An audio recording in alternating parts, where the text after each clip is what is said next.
दोस्तों, जब भी भारत में इंजीनियरिंग के कारनामों की बात आती है तो उसमें हावड़ा ब्रिज का नाम ना आए ऐसा नहीं हो सकता।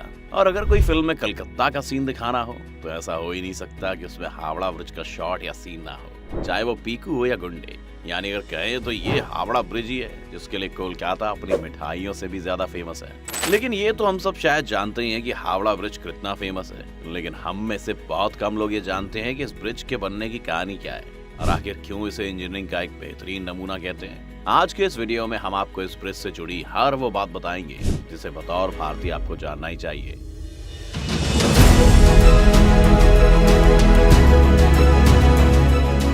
कोलकाता और हावड़ा के बीच हुगली नदी पर पहले कोई ब्रिज नहीं था। नदी पार करने के लिए नाव ही एकमात्र जरिया था। बंगाल सरकार की ओर से साल 1871 में हावड़ा ब्रिज अधिनियम पारित होने के बाद साल 1874 में सर ब्रैडफोर्ड लेस्ली ने नदी पर पीपे के पुल का निर्माण कराया गया। साल 1874 में 22 लाख रुपए की लागत से नदी पर पीपे का एक पुल बनाया गया जिसकी लंबाई 1528 फीट और चौड़ाई 62 फीट थी। फिर 1906 में हावड़ा स्टेशन बनने के बाद धीरे धीरे ट्रैफिक और लोगों की आवाजाही बढ़ने लगी। तब इस पुल की जगह एक फ्लोटिंग ब्रिज यानी तैरता हुआ पुल बनाने का फैसला किया गया। लेकिन तब तक पहला विश्व युद्ध हो चुका था, इसी वजह से ये काम शुरू नहीं हुआ, जिसके बाद युद्ध बीता और साल 1922 में न्यू हावड़ा ब्रिज कमीशन का गठन करने के कुछ साल बाद इसके लिए टेंडर जारी किया गया। तब जर्मनी की एक फर्म ने सबसे कम पैसे का टेंडर भरा था, लेकिन तब जर्मनी और ग्रेट ब्रिटेन के आपसी संबंधों में भारी तनाव रहने की वजह से जर्मनी की उस कंपनी को इस पुल को बनाने का ठेका नहीं दिया गया। बाद में वो काम Braithwaite Burn and Joseph Construction Company को सौंपा गया।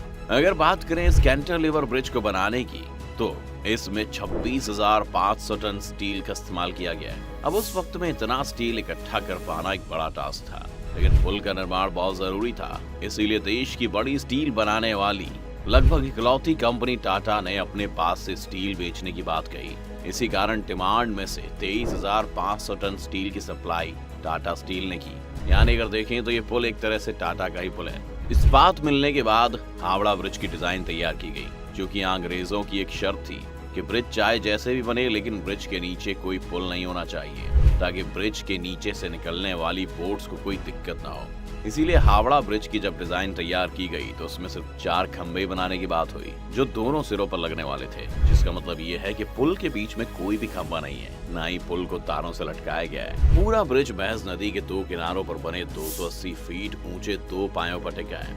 इसके दोनों पायों के बीच की दूरी 1,500 फीट है।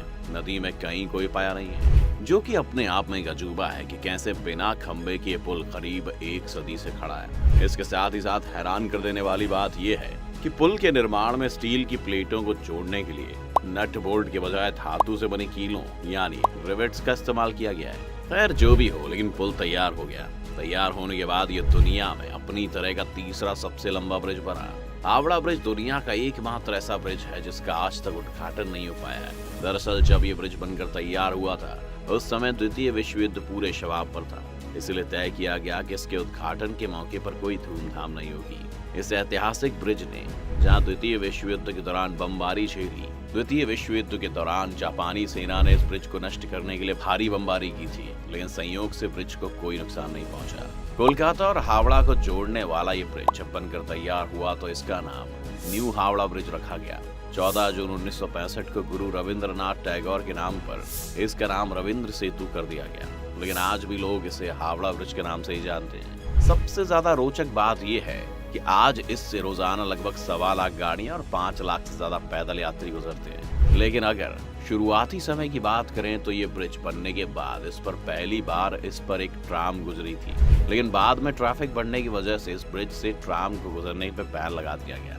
एक और बात इस ब्रिज के बारे में बहुत रोचकता के साथ सुनाई जाती है कि ब्रिज दोपहर 12 बजे और रात के 12 बजे बंद कर दिया जाता है। इसके पीछे जो कारण है उसके अनुसार हावड़ा ब्रिज के इंजीनियर्स ने इस पुल के बन जाने के बाद कहा था कि ये पुल अगर कभी गिरता है तो वो 12 बजे ही गिरेगा, लेकिन उसने ये नहीं बताया कि 12 बजे दिन के या 12 बजे रात के। इसीलिए हर समय दिन दोपहर के 12 बजे और रात के 12 बजे इस पुल को बंद कर दिया जाता है। लेकिन कई लोग इस बात को पूरी तरह से नहीं मानते हैं, लेकिन इस पुल को 2 बार बंद होना अपने आप में हैरान कर देने की बात जरूर है। इसके अलावा एक और बात जो इस ब्रिज के बारे में कही जाती है वो ये है कि ऐसा माना जाता है कि हावड़ा ब्रिज की कोई चाबी है जिसे ब्रिटिश कंपनी ने भारत को नहीं दी है। अब ये चाबी करती क्या थी, इसे सुनकर आप चौंक सकते हैं। कहा जाता है कि पुराने जमाने में इस चाबी से ब्रिज को बड़े समुद्री जहाजों के लिए 2 भागों में खोल दिया जाता था, यानी कि अगर इसे ब्रिज गेट कहें तो गलत नहीं होगा। खैर, इस बात की भी कोई आधिकारिक पुष्टि नहीं हुई है। अगर हालिया स्थिति की बात करें तो इंजीनियर्स का कहना है कि हावड़ा ब्रिज के खम्भों को अब जंग लगने लगा है। अब इस जंग की वजह है पान। इस पुल से रोजाना लाखों लोग पान चबाते हुए गुजरते हैं और थूकते हुए निकलते जाते हैं। इंजीनियर्स बताते हैं कि जिन खम्भों पर पुल टिका है उनमें से कुछ के आधार की मोटाई पिछले 3 साल में आधी रह गई है। इस बात से आप समझ सकते हैं कि पान चबाने और थूकने की वजह से इतना बड़ा पुल अपने आप को खो रहा है। इसके अलावा भी 2005 में नदी से गुजरता हुआ एक कार्गो शिप इस पुल के बीच में फंस जाने के कारण भी इस पुल को कुछ हद तक नुकसान देखने को मिला। पक्षियों द्वारा हावड़ा ब्रिज पर की जाने वाली गंदगी से कोलकाता पोर्ट ट्रस्ट काफी परेशान है, क्योंकि इससे ब्रिज को केमिकल लॉस हो रहा है। इसीलिए ट्रस्ट हर साल ब्रिज से पक्षियों की गंदगी हटाने के लिए 5 लाख का कॉन्ट्रैक्ट देता है। लोगों के इस पूरे ब्रिज को पेंट करने के लिए 26,500 लीटर पेंट की खपत होती है, जिसमें लगभग 65 लाख रुपए खर्च होते हैं। 2006 की शुरुआत में इसकी मरम्मत कराई गई थी, जिसमें 8 टन स्टील की खपत हुई थी। इस पूरी प्रक्रिया में 50 लाख रुपए खर्च हुए थे। इसके अलावा भी ये ब्रिज भारत के इतिहास और खास तौर से कलकत्ता के इतिहास का एक बड़ा हिस्सा रहा है। इसीलिए ये हमारी जिम्मेदारी भी बनती है कि हम ऐसी धरोहरों को बचा के रखें। बाकी आपको हावड़ा के बारे में और क्या पता है, आप हमें कमेंट करके जरूर बताएं। साथ ही इस वीडियो को लाइक और शेयर जरूर करें। साथ ही हमारे चैनल को सब्सक्राइब करना भी ना भूलें।